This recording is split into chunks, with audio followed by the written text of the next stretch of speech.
Whether you're thinking about starting vaping or you're just new to vaping, some of this stuff can be overwhelming. VG, PG, nic levels, RDAs, RTAs, tanks, regulated mods, unregulated mods, drippers, atomizers. What does it all mean?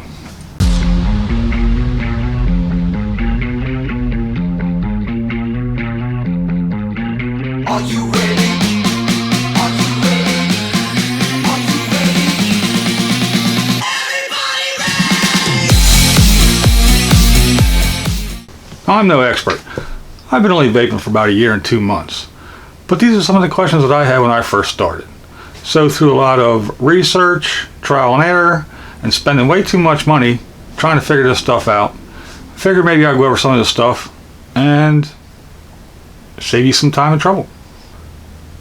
So the first thing to know is, if you're a smoker and you're thinking about quitting, this is a good way to start. It's not smoke in any way, it is vapor. Let's talk about the e-juice. First of all, what it's made of. E-liquid has 4 ingredients: PG, VG, flavoring, and nicotine. Nicotine is optional. PG, or propylene glycol.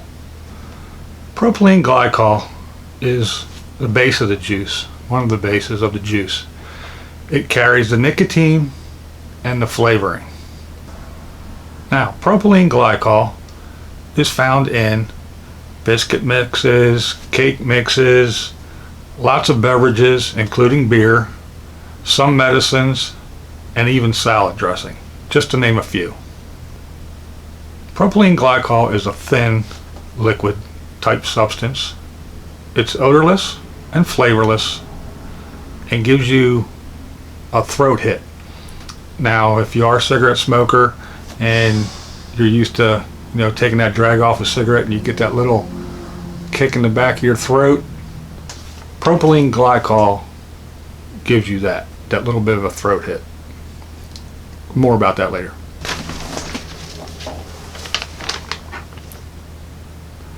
Now let's talk about the VG, vegetable glycerin. Vegetable glycerin is also a base used to carry the nicotine and the flavoring. It is plant-based and sometimes made from coconut or palm oil. Vegetable glycerin is found in foods, cosmetics, and is a replacement for alcohol in a lot of herbal extracts. Now, the vegetable glycerin is the thicker of the liquids, and that's what produces the big thick clouds, but gives you less of that throat hit that the propylene glycol does. Now we have flavoring. Flavoring ranges from all sorts of flavors, from anything you can dream of, from cakes to pies to drinks to bubblegum to candy, breakfast cereals, milk, custards. It's flavoring.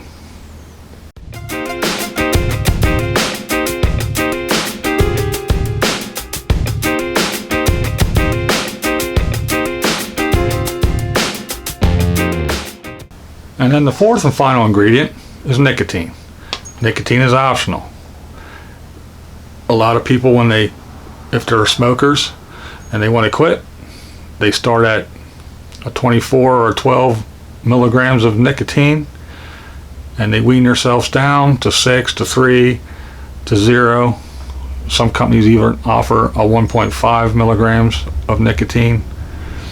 But nicotine is in your cigarettes, and I'm sure y'all are familiar with what nicotine is. Now, most commonly, juices come in many different flavors and all kinds of things. But most companies offer a range from 0 to 24 milligrams. Well, what exactly is that? So it's milligrams per milliliter. Now, to put that a little bit in perspective, a cigarette has anywhere from, say, 8 to 20 milligrams of nicotine in each single cigarette. Now, your body only absorbs 1 or 2 milligrams of that. So each time you smoke a cigarette, you're getting around 2 milligrams of nicotine. And the e-juice, just like the cigarette, it says 12 milligrams or 24 or 6. Your body only absorbs a percentage of that. Now, depending on what type of device and the wattage and all that good stuff, actually how much your body does absorb.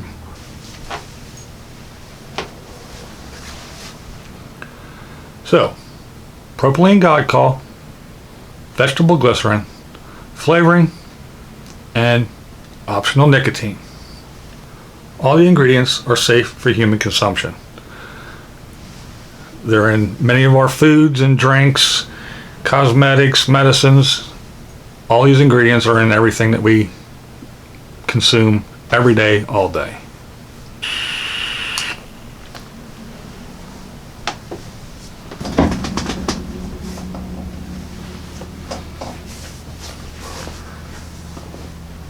So now, when you go on a website and you're searching for juice and you see all these things, 80% VG, 20% PG, 50-50, nic level of 0 or nic level of 3. Now at least, hopefully, you'll have a little understanding of what all those numbers mean and what that stuff is.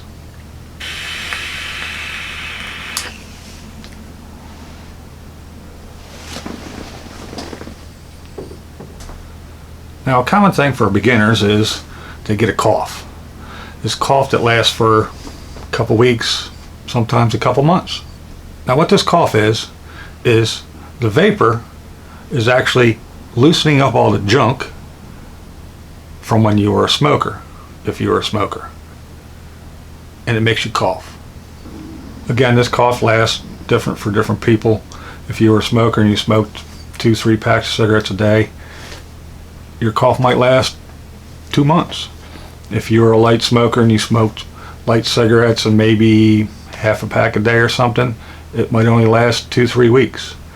But basically what it is it's vapor. There's little coils inside there.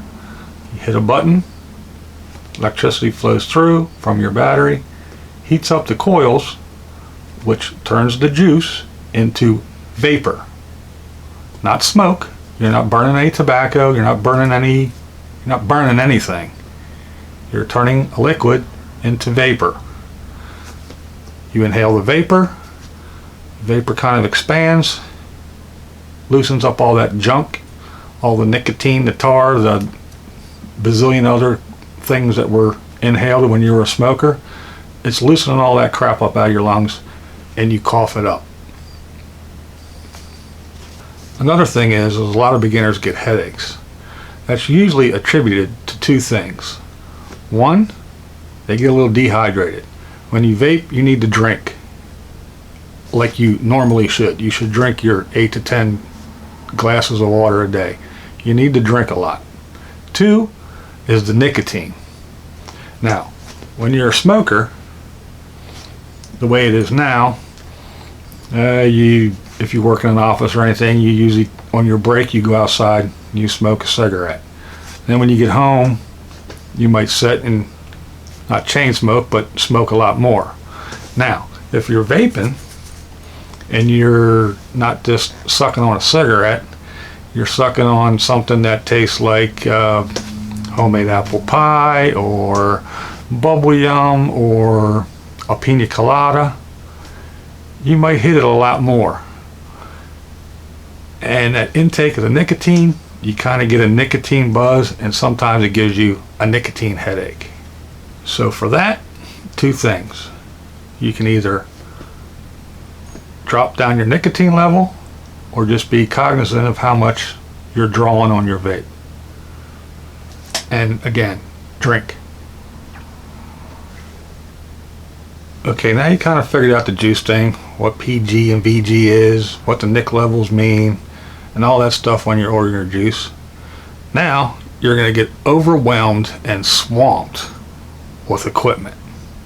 So if you found this helpful, give me a thumbs up, subscribe, and check back, and we'll go over another video, and we will talk about mods, tanks, and a little bit about batteries. And as always, that's the way I see it.